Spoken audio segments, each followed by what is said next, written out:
জাতীয় বিশ্ববিদ্যালয়ের পরীক্ষা স্থগিতের প্রতিবাদে রাজধানীর শাহবাগে বিক্ষোভের সময় 10 জনকে আটক করেছে পুলিশ। সকালে পরীক্ষা স্থগিতের প্রতিবাদে বিক্ষোভ শুরু করতে গেলে তাদের গ্রেপ্তার করা হয়। শিক্ষার্থীদের দাবি, অবিলম্বে তাদের স্থগিত হওয়া পরীক্ষা শুরু করতে হবে। পূর্বের দেওয়া রুটিন অনুযায়ী পরীক্ষা নেওয়ার দাবি করেন তারা। কয়েকজন শিক্ষার্থীকে গ্রেপ্তারের পর পুলিশ জানায়, সড়ক অবরোধ করার চেষ্টা করায় তাদের গ্রেপ্তার করা হয়েছে। সড়কে প্রতিবন্ধকতা সৃষ্টি করে কাউকে কোনো কর্মসূচি পালন করতে দেওয়া হবে না বলেও জানায় পুলিশ। যদি তাদের কোনো মেসেজ থাকে যথাযথ কর্তৃপক্ষকে দেওয়ার জন্য, অ্যাজ ওয়েল অ্যাজ তারা যদি মনে করে তাহলে প্রেস ক্লাব চত্বরে যায় তারা কথা বলতে পারে, যেখানে অধিকাংশ সাংবাদিকরা থাকে, তাহলে তারা তাদের মেসেজটা দিতে পারবে।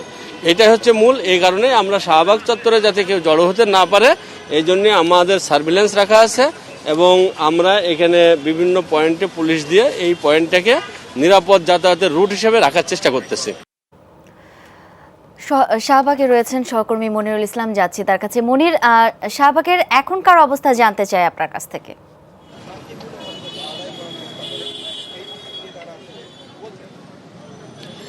জি, আজকে যে 10 থেকে 15 জন আটকের পরে মোটামুটি তাদেরকে জিজ্ঞাসাবাদের জন্য আটক করা হয়েছে পুলিশ বলেছে। তো পরবর্তীতে আমরা দেখেছি যে টিএসসি থেকে জাতীয় বিশ্ববিদ্যালয়ের কিছু শিক্ষার্থী তারা একটি মিছিল নিয়ে শাহবাগে এসেছে।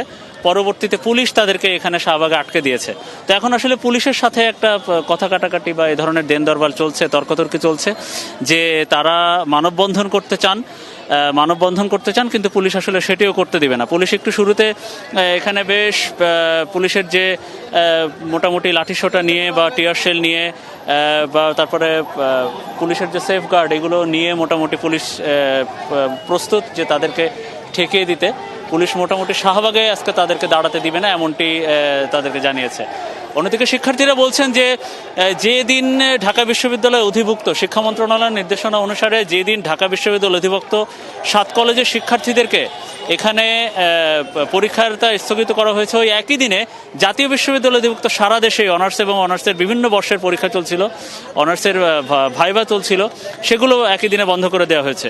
গতকালকে 7 কলেজ ঢাকা বিশ্ববিদ্যালয় অধিভুক্ত 7 কলেজের শিক্ষার্থীরা অবরোধ করে, অনশন করে বা পুরোপুরি ঢাকা শহরের একটা অংশ অচল করে দিয়ে, নীলক্ষেত সায়েন্স ল্যাব এলাকা অচল করে দিয়েছিল। ওই আন্দোলনের পরে সরকার এবং ঢাকা বিশ্ববিদ্যালয় তাদের চলমান পরীক্ষাটি নিতে দেয় বা সম্মত হয়। তো সেই প্রেক্ষিতে জাতীয় বিশ্ববিদ্যালয়ের শিক্ষার্থীরা আজকে এসে যেটি বলছেন যে 7 কলেজের শিক্ষার্থীদের দাবি মেনে নেওয়া হয়েছে, সুতরাং তাদের দাবিটা মেনে নেওয়া হোক, চলমান তাদের যে জাতীয় বিশ্ববিদ্যালয়ের যে পরীক্ষা সেগুলোও নিতে দেওয়া হোক।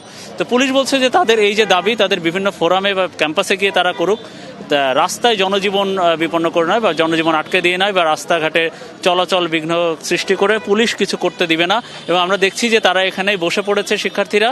তো দেখা যাক এটার পরে পুলিশ আসলে কি সিদ্ধান্ত নেয় বা কি ভূমিকা নেয় শিক্ষার্থীদের এই আজকের এই কর্মসূচি নিয়ে। মনির, ধন্যবাদ আপনাকে।